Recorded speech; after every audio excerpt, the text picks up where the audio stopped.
Hello, and welcome to another Wellness Wednesday with Fix. We're very excited to be getting started on tonight's topic, which are stem cells, aka your personal own fountain of youth.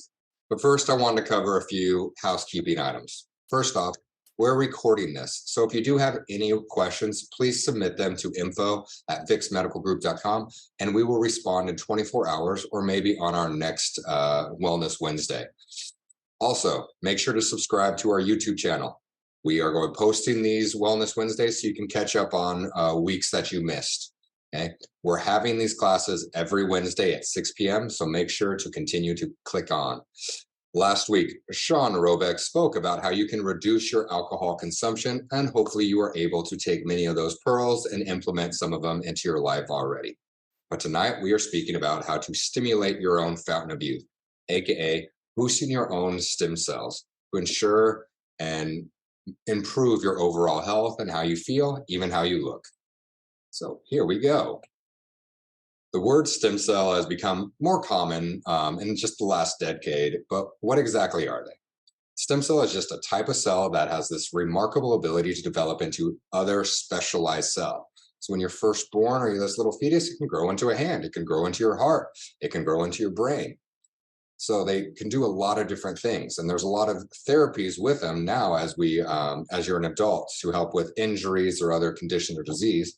But we also have these stem cells floating around in our body. So how do we maximize them to improve our health, improve our looks, and improve how we feel? Okay? Stem cells are characterized by their ability to self-renew, meaning that they can grow into other stem cells. They can produce more, and then they can go do their job and jump around, help you heal with injuries as you age, help with skin, wrinkles, whatever they are. Okay? Stem cell research holds a lot of promise for understanding diseases, developing new therapies, and regenerative medicine. Scientists are continuing to explore other ways to harness the potential of these stem cells to treat a ton of different conditions, ranging from degenerative diseases to injuries or even organ transplantation. Two scientists have already won just a few years ago a Nobel Prize for these groundbreaking news on how stem cells and how they can regenerate damaged tissue. There's a lot of promise in there, but we already have them in our body. So how do we maximize their effectiveness? Okay. We already use them in different ways, but you don't always need to go to a specialized clinic like us for these injuries. You can actually stimulate your body's own stem cells to do the work, to make sure they're at their maximum potential. And that's what we're going to cover tonight. You can harness the power of your own stem cells to improve your overall health. Okay. Our body is full of these stem cells, but as we age, sadly, the number of them starts to decrease, as well as of how effective they are. They both continue to decrease. That's one theory on why we even age. That's maybe why when you're 8 years old, you fall out of a tree, you feel fine. Now you sleep wrong and your neck hurts, your back hurts. Maybe you don't have as many effective stem cells in your body that allows your body to recover. So here are three big ways to improve your own stem cell power. Number one is intermittent fasting and caloric restriction. Number two is reducing sugar and triglycerides. And number three is exercise.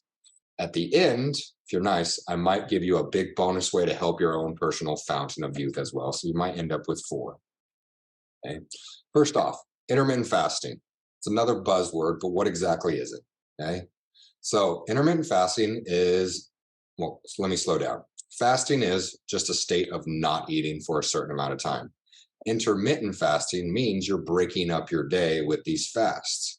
One of the more popular ways is doing where you have 16 hours of not eating anything, and then you have an 8-hour window of ingesting some type of food. That'd be a form of intermittent fasting. We're going to break that down a little bit more. But first off, how does intermittent fasting or caloric restriction help with your stem cells? Studies have shown that the number of circulating stem cells in our blood increases when you have a reduced intake of food. Additionally, the lifespan of the organs is lengthened. Intermittent fasting is just a good way to induce stem cell production and increase the overall function of these cells. So how do we do it? It's very simple. You pick a time that works for you where you're not going to eat. A lot of people, the first thing they do when they wake up is they eat. Then they graze throughout the day. Then they have lunch. Then they have dinner. And then they might have a snack before bed, and then they only sleep for 6 hours. So there's only a 6 hour, 6 to 8 hour window where there was no food being digested in the body. So our body's always working. We never gave it a break. So how can you fix that? By being controlled about your diet through intermittent fasting. One of the most popular ways is that 16:8 ratio, meaning that you are going to pick a time that you are not going to eat, and then a time that this is the time that I have to eat. Probably the most popular is from noon till 8 is your feeding window. So basically, you go to bed. First thing you do when you wake up is you get ready for your day.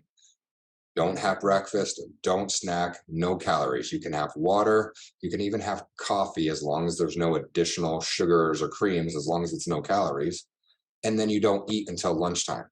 That scares a lot of people, but it's actually pretty easy once you get through it. A lot of it's just more of our habits in our brain and those cravings, but you don't actually need that food in the morning. And then you have your lunch and you have your dinner.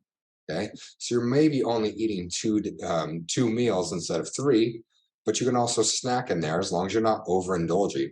So you're still getting the same amount of calories overall, but you have it in a smaller eating window. So your body has a chance to recover, and it can increase your stem cell functions as well as the overall numbers.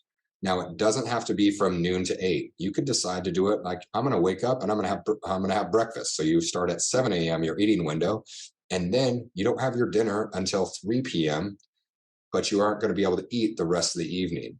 That sometimes is harder for people because you're off of work. That's when we're maybe a little bit more relaxed, sedentary, and that's where some cravings come in. So if you can do that, that's great. It doesn't matter if you have your 8 hour window in the middle of the day, at the end of the day, or in the beginning. Just make sure that you're getting that 8 hours of eating. And the most important part is 16 hours of no food or no calories. Right. Number two reason, or number two way to improve your fountain of youth or your stem cells, are to reduce your sugars. Okay. Pretty straightforward. We know sugar is bad for us. It is a poison. It does so much harm in so many different ways. But one big one is that it affects our stem cell health. Okay. Sugar consumption kills your own stem cells. We don't want that. Reducing the amount of sugar, or even just removing it, will improve your stem cell activity, its function, its effectiveness, as well as the amounts of stem cells that are circulating through your body. Okay. So by cutting out sugar, it's going to lower some of your carbohydrate intake, which is highly advised for those that are trying to improve their fountain of youth. Okay. It's cutting sugar is amazing for so many reasons. It helps you in so many different aspects of life. But if you want to improve your stem cell health, leaving out sugar is a must. Okay. Continuing with kind of a nutritional side of things to improve your stem cell health is triglycerides. Triglycerides are just another storage system for unwanted carbohydrates. It's a type of fat in our body. And by consuming more bad carbohydrates, sugar would fall into that, then we actually burn. So if you're consuming more of those and having a lot of sugar, it results in high triglyceride levels. People with high triglycerides are more likely to gain weight. Additionally, stem cells don't like to grow as well in bodies that have these high triglycerides levels. So how you can improve that is take more high quality omega-3 fatty acids, can balance out those triglyceride levels as well as help out with stem cell growth. Okay, so you want to lower your sugar, lower your bad carbohydrates, as well as increase your high quality omega-3 fatty acids to help balance out your triglycerides. Number one way to get good omega-3 fatty acids is fatty fish. Okay? Your salmons, your anchovies, your mackerels, all of those are great ways if you're having those for dinner. But a lot of people don't want to have salmon every 7 days a week. So there's non-animal sources of omega-3 fatty acids as well. These include flaxseed, chia seeds, walnut, spinach, and Brussels sprouts. But you have to eat a lot of those to get your levels, your omega-3s, up to where they need to be for overall health as well as your stem cell activity. So pretty much a lot of people should be advised or recommended that we take some form of a high quality of omega-3 fatty acids. So these are your fish oils. One big reason why, it's easy. Taking a daily fish oil supplement of high quality is easy. It's consistent. We're going to keep doing it versus relying on like, oh, I got to go get the spinach or I have to have salmon 5 times a week, which is a lot and it has its own problems. So a high quality omega-3 fish oil is highly recommended to help with your triglyceride levels, as well as reducing your sugar intake to affect your stem cells in the proper manner. That is a nutritional way to improve your overall stem cell function. Number 3 way to improve your stem cell levels is exercise. Okay. Things are starting to kind of sound pretty simple, right? We should probably eat better. We should exercise. We should just live healthy, and that's going to help our stem cells. It works all around. If you're doing bad things, your body doesn't like it, and it leads to bad things. If you're doing good things over here, it affects good things over here, improves heart levels, improves your overall fitness, helps with diabetes, helps with blood sugar, as well as it helps with your stem cells. All of these work in a system, but there's specific ways to actually improve your stem cell level. When it comes down to exercise, it's doing it, but high intensity interval training is key. Okay. Some studies have shown that stem cell proliferation or increased numbers and effectiveness is enhanced with aerobic exercise. This has been proven to help stem cells turn into bone, so good high quality bone density instead of turning into fat. That sounds great. So that's anaerobic, or we'll call it cardio, helps do that. Now, if you go to anaerobic exercise, so that is not your cardio, slow paced exercise, that has been proven to help stem cells turn into muscle instead of fat. All good things.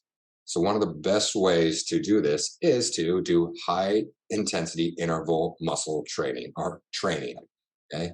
This is basically you're going to do short bursts of activity. So an example would be I'm going to do 30 seconds of high intensity of jumping jacks, and then I'm going to do a short break. So I'll do 30 seconds of jumping jacks, then I'm going to take 20 seconds off, and then I'm going to go back to doing jumping jacks. 30 seconds, and then I'm going to do 20 seconds of a break. Or you can do it with push-ups. You can do it with air squats. You can do it with running or even walking. I can go for a minute of a high-paced jog or even a walk, and then I'm going to slow it down for 30 seconds. It's about going up and then down. You're giving your body an interval training. This helps burn calories, it lowers blood sugar, helps lower weight, as well as lower your triglyceride levels. All of those help with your overall health, but they also improve your stem cell activity and function. Okay? HIIT training is a great way to get your exercise in as well, because you don't need that much time. I don't have to go for a 2-hour slow-paced jog. I don't have to go to the gym and spend an hour and a half there. You can do a high-intensity interval training workout in 15 minutes, even 10 minutes. If you're pushing yourself, whatever fitness level you are doing. You could do it with heavy weights, or if you're not as fit, you can just do it with body weight or just a simple jog or a walk. You can fit it into your lifestyle in a short bout of time, and you can always ask us, give us a call, email us, and we can help put these plans together to get you where you need to be to also help your stem cell levels. All right. So remember, quick burst of intensity followed by short rest periods. One example, again, just to remind you, is doing 30 seconds of air squats with 30-second rest and then repeat. Or maybe instead of doing air squats, you're doing push-ups or you're walking. Just fit it into your life. Try to do it at least 3 times per week. 5 would be better. All right. All 3 things we discussed improve your stem cell levels. Also, they just help you live a healthier life. Coincidence? I think not. Our body's smart. It's good for us. It's probably going to work with other systems, whether it be your endocrine, your hormone system, whether it be with your digestive system, your immune system. When you're treating your body well, it all comes full circle. When you maybe do some negative things and you continue to do them, it continues to break down your body, not just in that one aspect.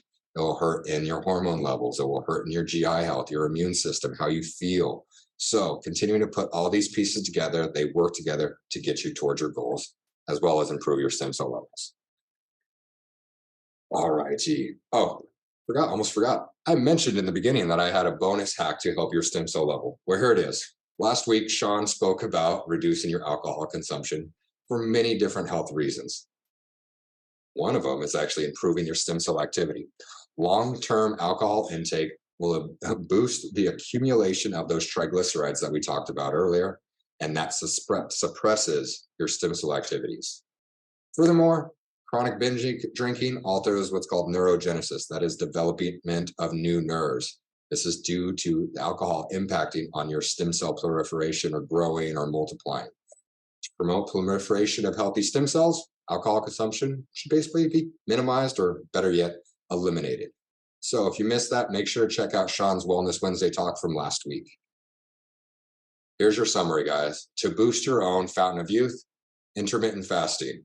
16 hours of a break from eating and 8 hours of a feeding window is the most common and probably the most popular. The other one is reducing your sugar intake and getting your triglyceride levels down. Number 3, hit workouts. Just exercise in general, but trying to put some high intensity interval training workouts into your life 3 times per week minimum. And your big bonus is reduce that alcohol consumption. It is straight poison. If you can eliminate it completely, better yet. Next week, Dr. Sam Wag is presenting on the only 3 habits that you have to keep for life. See you next week, guys. Thank you.